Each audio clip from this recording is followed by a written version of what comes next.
Welcome to Autism Knows No Borders. Discover what's possible when people impacted by autism inspire change and build community.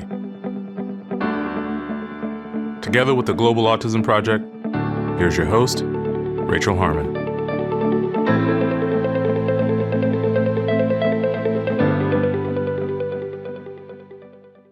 Hello, everyone. Our guest today is Ayu Suparman.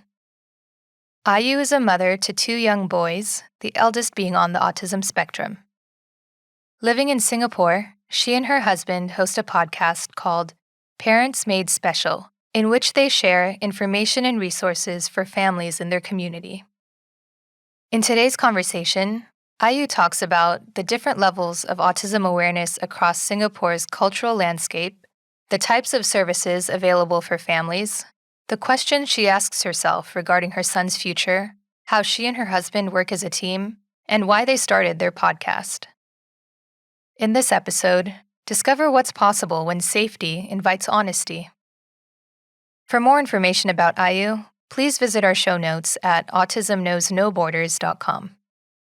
We appreciate your time. If you enjoy this podcast and you'd like to support our mission, please take just a few seconds to share it with one person who you think will find value in it too. You can also follow us on Instagram at Autism Podcast, join our Facebook group Autism Knows No Borders, and subscribe to our YouTube channel, Global Autism Project. And now, I present you, Ayu Suparman. Hi, Ayu. Welcome to Autism Knows No Borders. Thank you for being here today. It's my pleasure, Rachel. Could you please briefly introduce yourself? Yep, sure. So my name is Ayu Suparman and I'm from Singapore. I have a son named Nasir who is diagnosed with autism at the age of 3. So basically, I'm a working mother, and at the same time, I do have my separate podcasting in regards to autism as well. Yeah, wonderful. And we'll talk about your podcast later on. Yeah, sure. Let's start with talking about the level of understanding of autism in Singapore. Mm-hmm. So for Singapore itself, we do have like an annual event where we call it Purple Parade. This is to actually raise awareness and campaign for the inclusion of the disabled in Singapore. So I would say when I was actually younger, there was no educational learning like what is special needs, what is inclusive community, what is disability. So from young itself, we are not open to all this. So if in regards to awareness, I would say it's pretty much low in understanding like what is autism, unless you are an educational person, a medical line, or you're actually a parent whereby your son or your daughter is diagnosed with this disability. Mm-hmm. Is it that people don't know what it is, like they haven't heard of it before, or they just think it's something else? They have never heard of it before. Because let's say if we were talking about Down syndrome, it's pretty much clear that you can see the disability of a person. Whereas something got to do with neurological, they may not know like what is autism. Because at times when I share my friend, my child has autism.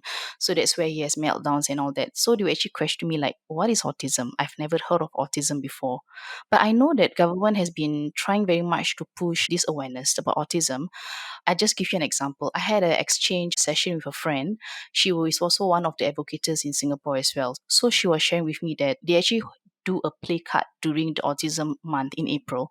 So they were going around the street to actually speak to strangers and say, do you actually like to hold a play card with us to show that your acceptance of autism and your awareness of autism? So among 200 people that they actually approach, it's only like 10% of them would actually say yes. And then out of this 10%, they would say that, okay, I would actually help you hold the play card, but do not take my picture. So it's definitely that there's no acceptance as well in terms of autism. I see. Is there a stigma related to disabilities in Singapore? I would say yes, somewhere or other, because in Singapore we actually have a multiracial and pretty much close and quite more of traditional culture, I would say. So when someone sees a disability, they will often relate like it must either be the parents' genetic or it's their parents' karma, or it's either that is some disturbance of supernatural doings and all this. So disability is only associated more of like physical. It is not really like neurological that they understand about. So in terms of the stigma in the culture itself in Singapore, people pretty much doesn't want to talk about disability of their child because they find that it's something of a weakness and they don't want to talk about it. Okay. So when your son was diagnosed, had you heard of autism before? Personally, not at all. The only time I actually realized or understand a little bit more what is autism, because I have an elder sister who is actually a special needs teacher. So she was actually sharing with me that she saw some red flags in my son. So she said, perhaps your son may has autism. So I asked her actually, what is autism? So she explained to me what is autism spectrum, what is a diagnosis, and what are you expecting in terms of the speech delay and all that. And that's where I start to relate. That's the reason why my son has a speech delay. That's why he has problem in socializing with people. So in other words, I do not even know what is autism actually. Okay, so you had to go and kind of educate yourself. Yes, you're right. hmm So, how did the stigma and how does it still affect your family's understanding of your son? I would give some experience in terms of going to public. Yeah. Last time when my son has a terrible meltdown, I still have difficulties of understanding how am I supposed to actually help him. In other words, when he have those terrible meltdown. So I myself and my husband, there was one point of time where we were so afraid to go out. We were so afraid to actually put our son out there, and people would usually give a judgmental view of our son.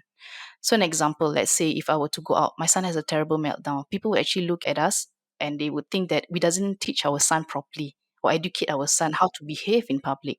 Which, in other words, they do not understand that he has a special needs that no one understands.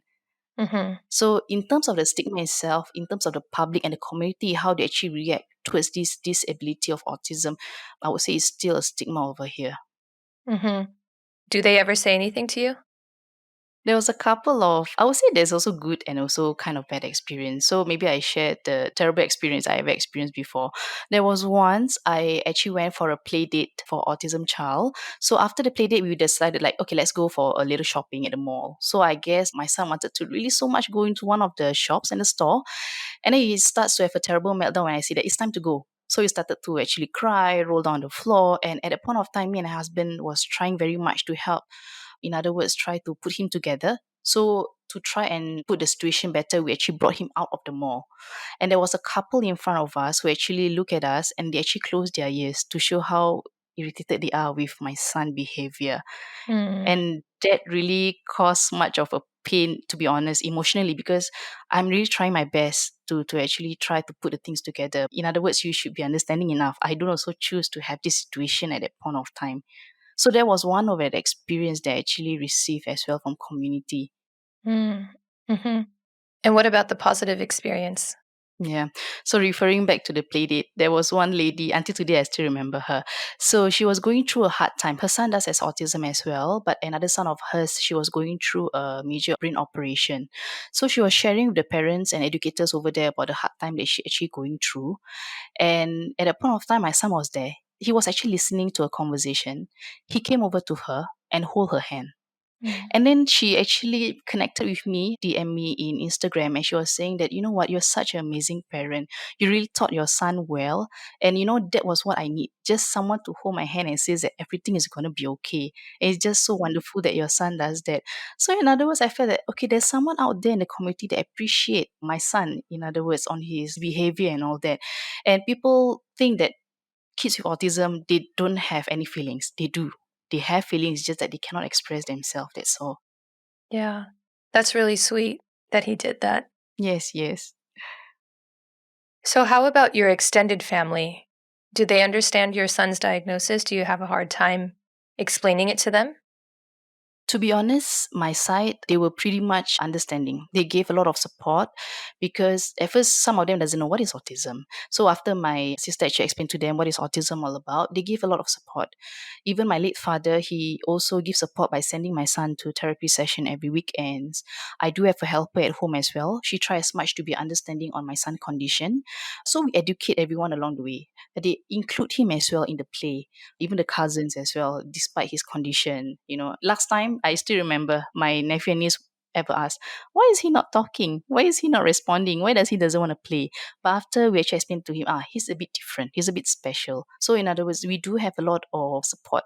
But from my husband's side, my husband is an Indonesian. So again, Indonesia culture as well, community, they are pretty much closed.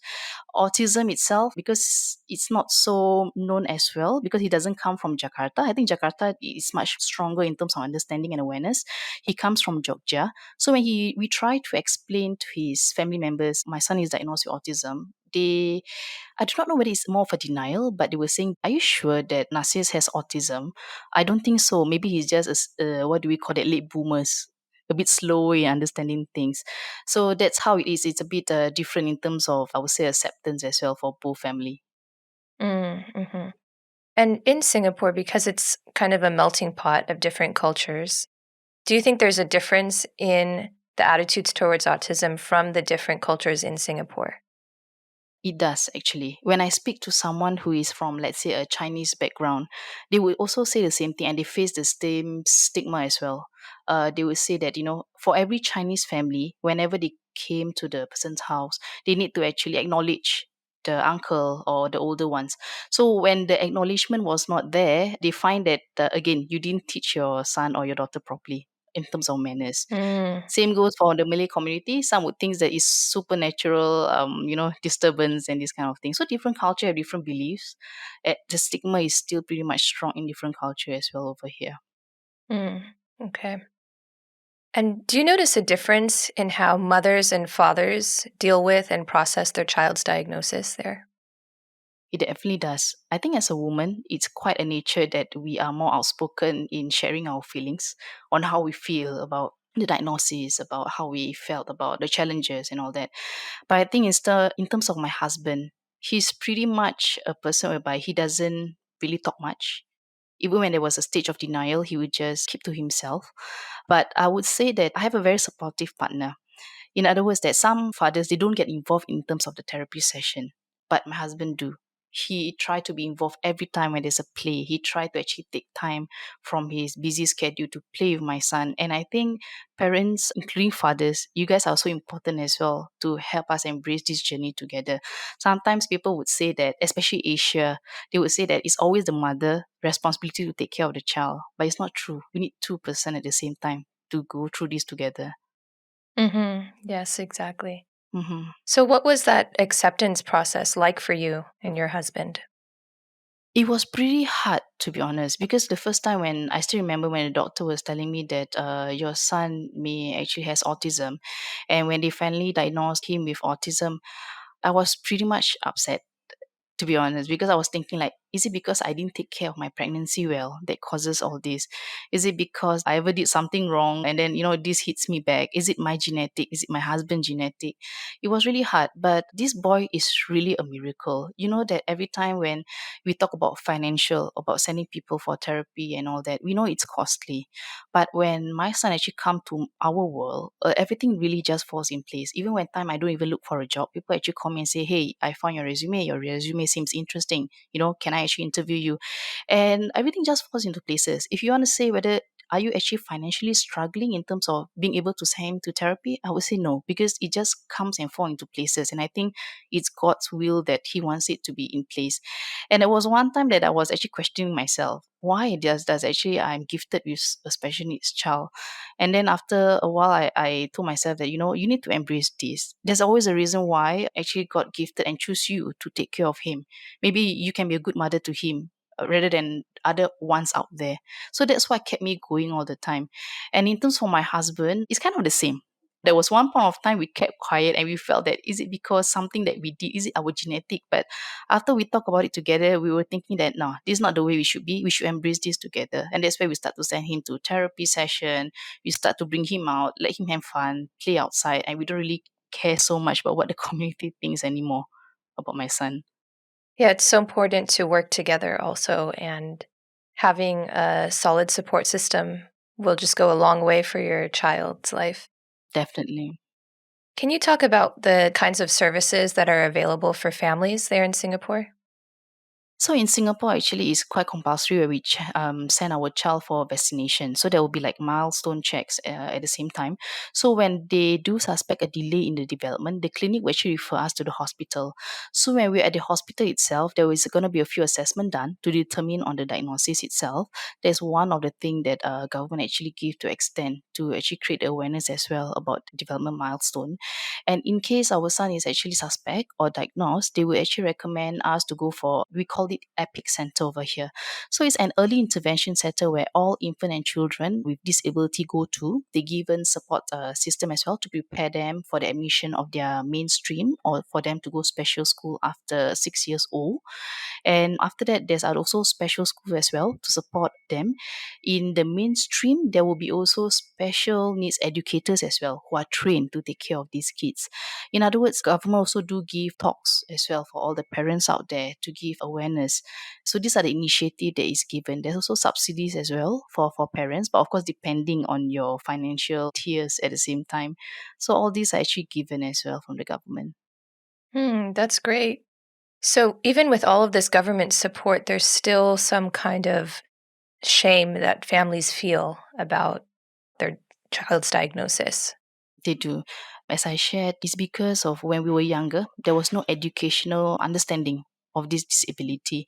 So I think it would be good that moving forward, new generation, there's this kind of educational understanding as well.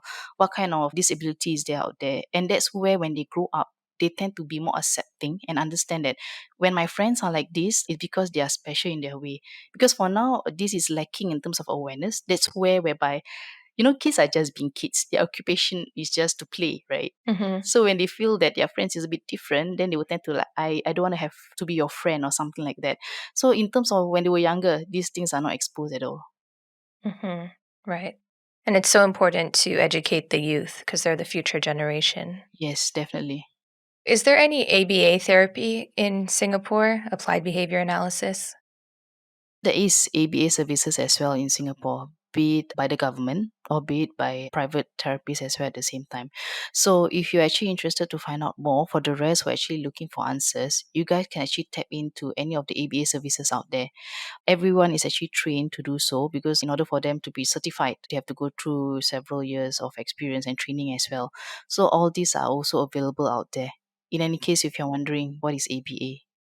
Okay, great. And when you were looking for services for your son, what was that experience like? Because sometimes parents, they just go to Google and so much information, misinformation comes up also. How are you, as a parent, able to choose what's best?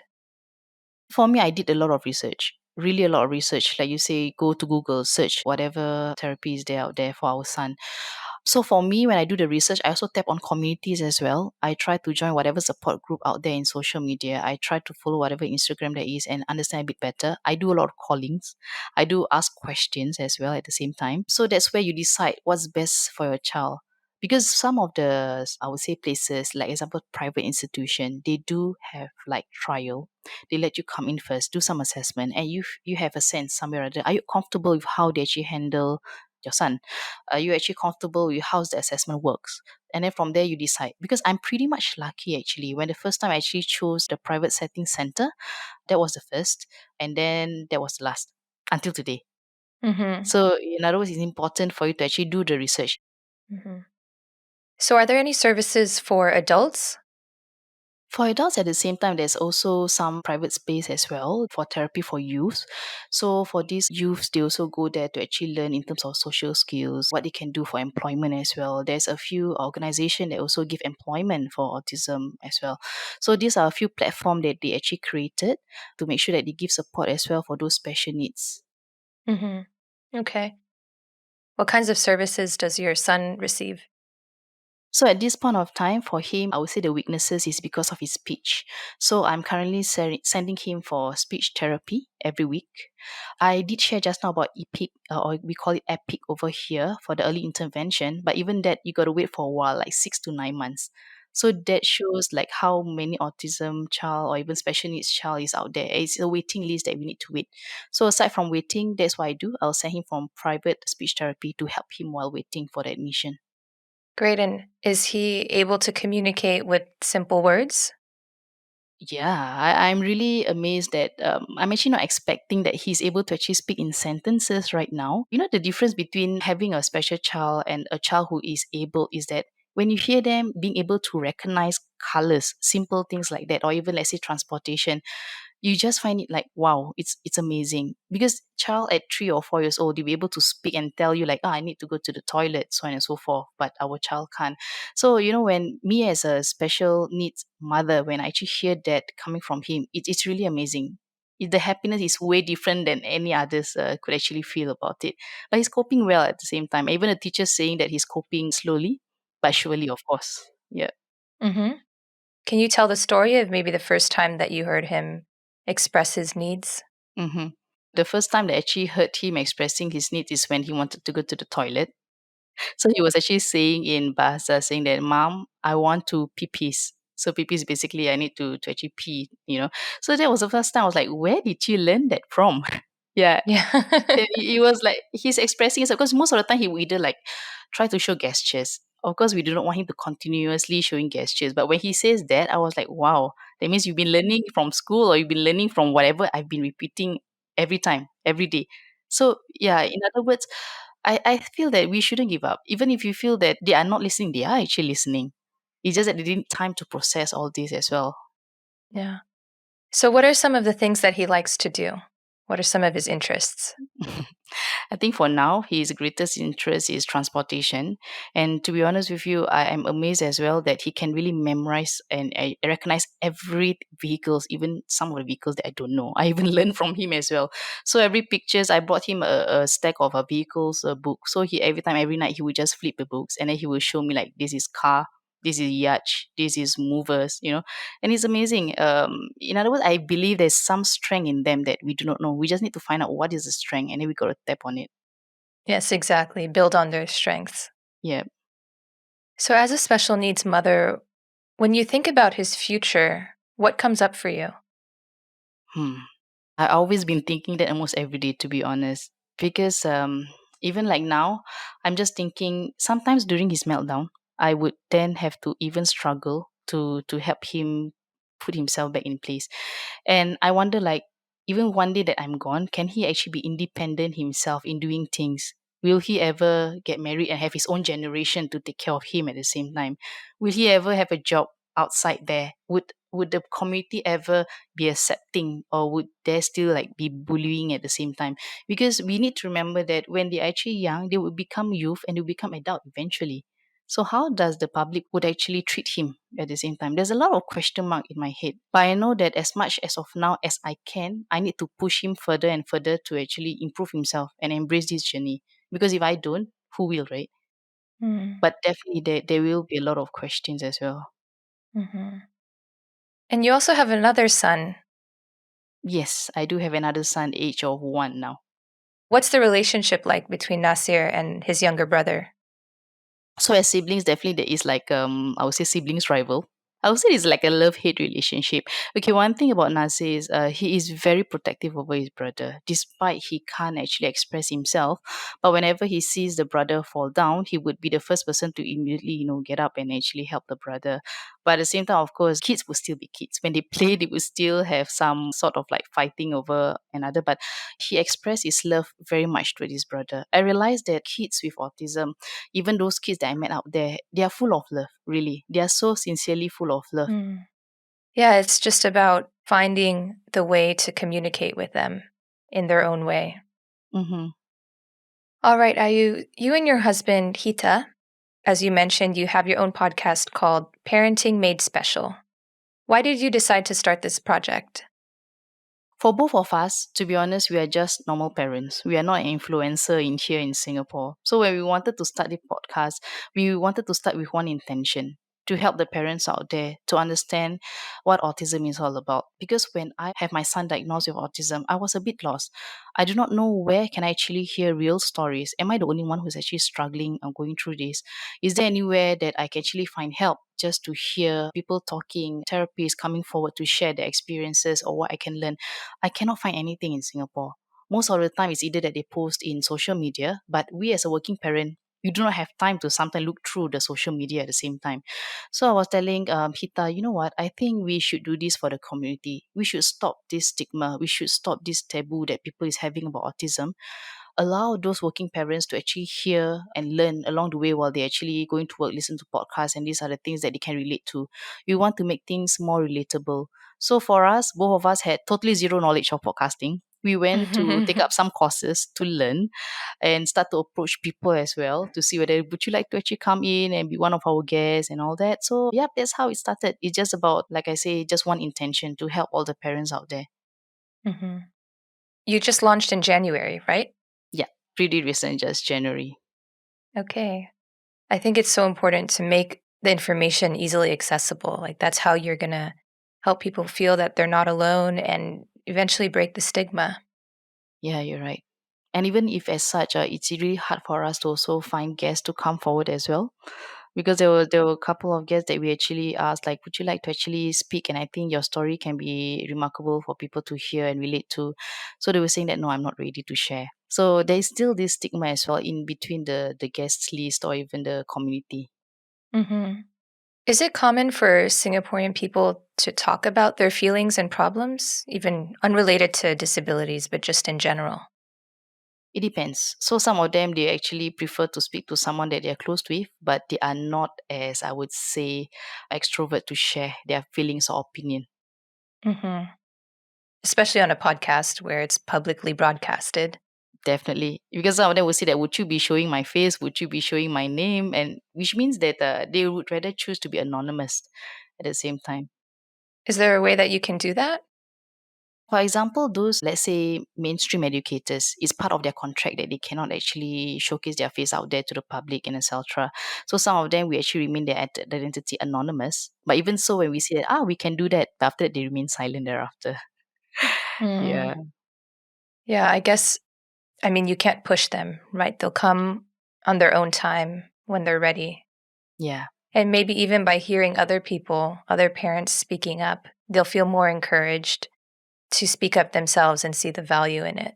Yeah, that's what I hope so as well. So when after we launched the podcast, we also went public as well to help and speak in certain platform where people actually invited us to do so. And one thing that we felt great is we able to actually help those parents who actually send us a DM and say that, you know what, my son has this and what do you think? What are the things that I can help my son with? So in other words, it shows that it's relatable. People is listening and they're actually learning.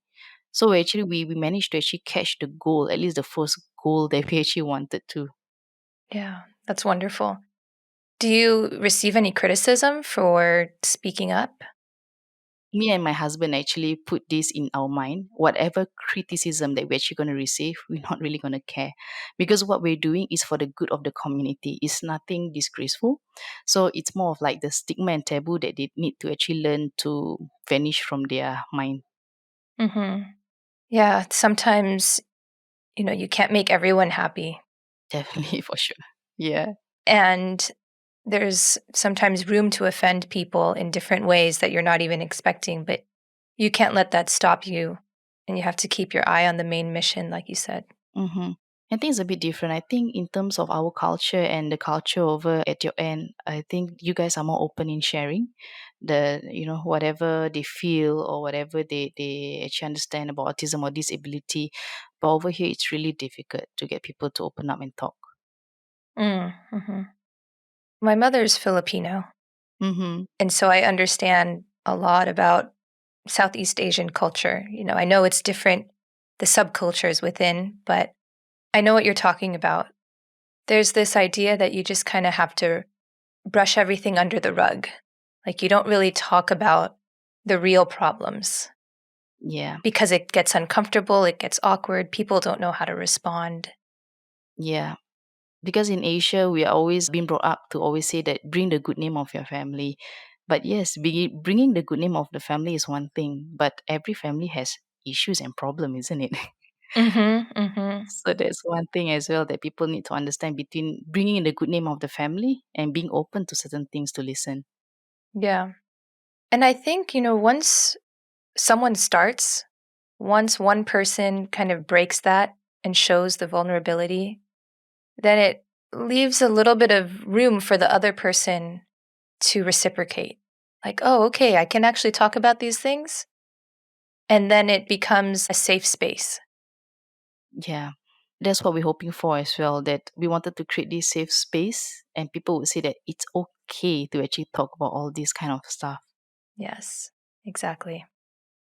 All right, Ayu. So you and your husband also founded your own clothing business, HA Mode, in which you design traditional batik and songket. Is that right? Songket Yep, you're right. apparel. Could you talk about that? When would people usually wear these types of prints? So my husband is Indonesian himself. So when I actually visited Jogja, I really fell in love with how the designs of batik is. Every batik has a meaning to it. So most of the time, people usually use it for, like, let's say, weddings, for those big events and all that. But I realized one thing, that people don't make it affordable in Singapore. They make it expensive, in other words, for this batik and also songket. So there was just one random day that I was telling my husband, you know what, I just wanted to make this affordable for all the Malay community out here, to say that they can look good, wear affordable clothes, and then, yeah, with the whole family. So that's where we started this business since 2016, it's almost 5 years now. And it have been good at the same time, because it makes us feel good when people able to wear our clothes because it's affordable. Yeah, that's great. So this is actually your side business because you're also an HR. Yeah. So just in case you don't know, which I have not shared yet, I'm actually a human resource person in nature in terms of my corporate world. So HMO is actually my sideline business that I actually did together with my husband. Okay.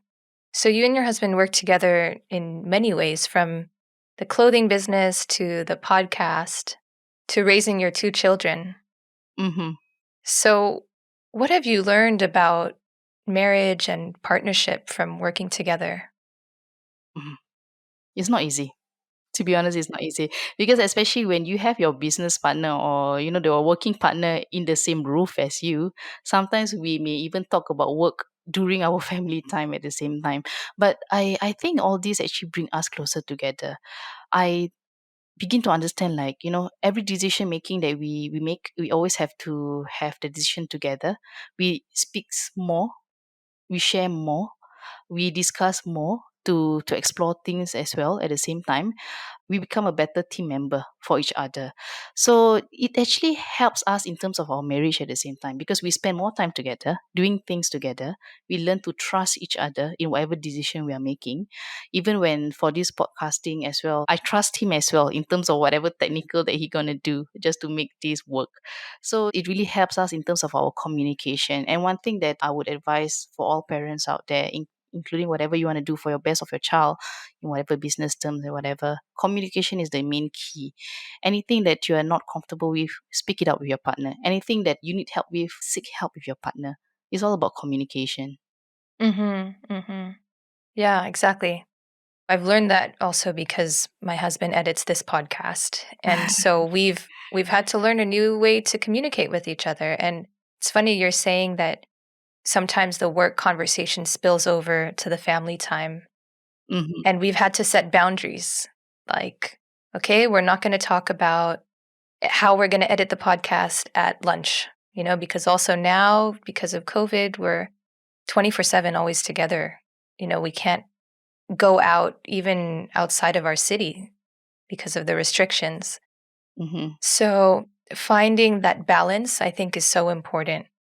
Right. I'm not gonna lie and say that I'm gonna paint a beautiful picture and tell you that everything gonna be smooth sailing for both of us. There will be time there's gonna be a fight, and a big fight, and then we tend to not talk to each other at all about just work stuff. But at the same time, after the whole small fights, at the end of the day, we are still family. We're still gonna come back and we're still gonna talk about it. That's where they say that sometimes family makes a good business partner. At the same time, it depends on how you actually see it. Oh, yeah, that's true. Right. Yeah. Yeah, especially, and then you throw in, that you are raising a child with autism, and I don't mean to make it sound so negative, but there's a high rate of divorce among parents of special needs children just because of the stress, and sometimes there's blame on other people, and maybe some people feel like the other is not putting in their part of responsibility or acceptance. So it's important to talk about these things also so that people can kind of be reminded what it takes to have a healthy relationship. Yeah, you're right. It's not easy, but like I say again, it's really teamwork, especially raising a child with autism. I know it's not easy, but it's really the teamwork that we need to actually have the understanding that we're raising this child together. It's not about you as a mother, you take care of the child. Well, I'm the father, I'm supposed to take care of in terms of the money income that's coming in now. It's important that they have both father and mother's love at the same time. Yeah. Could you give an example of how you and your husband practice that teamwork together when raising your kids? I think very simple gestures. For example, let's say when Nasir has a very bad meltdown, I would try first to be able to help him with that situation. And then my husband will actually see. If he sees that I'm actually struggling, he would come in and have, okay, I'll take over. I got this. I got your back. These are the simple gestures that I would say showing teamwork together, aside from just spending time with the kids. Even simple things like this, it makes a lot of difference because you felt that you're not alone struggling handling your child. These are the simple gestures I think that fathers can even help out as well. Mm-hmm. And he does give me time as well. And Mm-hmm. I do give him his time as well. So that's where we have the balance of our having our own personal time. Yeah, that's so important. So, how do you practice self care? I need to listen to music when things get really rough. That's what keep me going. So when the times are really rough for me, when my kids are asleep, I'll listen to some music. I'll do some online shopping. And that's how I actually show my self-care and self-love at the same time. I would do spend time with some close friends as well to just chit chat and have some conversation. Doesn't have to be about my child, it can be about any other conversation. So I do wind out as well to watch some Netflix. So these are the things that I also take care of myself. And parents need to understand that self care and self love is important for yourself too. You need time as well to give yourself some self love and self care. Yes, there's that famous quote, you can't fill from an empty cup. Right. Agree. All right, Ayu, let's wrap up with one last question. What advice would you give to other parents who maybe just find out that their child has autism, like they're in the early stage of receiving the diagnosis? I understand that to accept the fact that your child is different and has a disability, it's hard, especially when no parent would want to give birth to a child who has a disability. Everybody wants their child to be healthy. Everybody wants a child that is well. But again, just remind yourself that whatever you're going through, it's okay to have that denial stage. It's okay to be angry, but don't wait too long. Because I do have young parents out there, they take years to actually accept that. And by the time there is a huge gap of delay for a child. So it's okay to have this denial stage, but don't take too long and give your best support for your child. Remember that the child is a responsibility that is given to us, so, in other words, that is our responsibility as well to make sure that we embrace this together with them. We are the main caregiver that they will actually turn to when things get rough. And if you are not there, who else can they actually turn to? So, be that best parent as you can. And no parent is a perfect parent. So, it's okay if you're not a perfect parent. We're all learning, even myself. Yeah, wonderful. All right, Ayu, how can people learn more about you? So, in any case, if you would like to actually listen to our podcast, it's going to be Parenting Made Special. We invited guests like parents, therapists, special needs educators as well to actually share their experience, their tips. At the same time, you can also follow us in Instagram at Hita and Ayu. In any case, if you have any questions or you just wanted to actually share about your bad day, your good days, go ahead. We are all ears. Thank you so much for sharing your story with us. I think, you're giving inspiration to a lot of parents, and also you're building a community with your own podcast and helping people feel that they're not alone and that they have a place to go for resources. You are my inspiration, Rachel, for setting this up first. And I've learned this from you, to be honest. Yeah. So actually, you're my Oh. inspiration for this. Yeah. Oh, thank Thank you. you instead. Oh, wow. Wow. Mm-hmm. That's really nice of you to say. Mm-hmm. Thanks for tuning in to Autism Knows No Borders. As Ayu mentioned, communication is key. From resolving marital disputes to breaking autism stigmas, engaging in fruitful conversations in which you listen to learn, not simply to win or be right, can result in real solutions and sustainable change. Through their platform, Ayu and her husband are cultivating a safe space for their community to feel that they are not alone.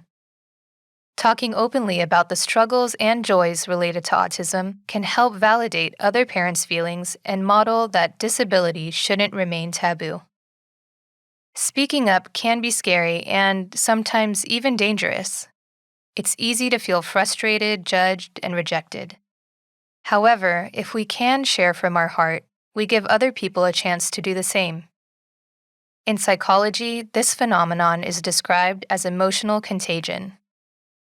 In other words, we have the power to create a ripple effect of compassionate understanding and human connection. When was the last time you shared yourself authentically? How can you create welcoming spaces for people around you? Thanks for listening. Take care. You've been watching Autism Knows No Borders. If you like this video, please give it a thumbs up and subscribe to our channel. Also, we'd love to hear from you, so let us know what you think in the comments section. Click here to watch another interview from our podcast. You can also find us on your favorite podcast app. Tune in each week for engaging conversations of how people across the globe are inspiring change and building community. Thanks for watching. Take care.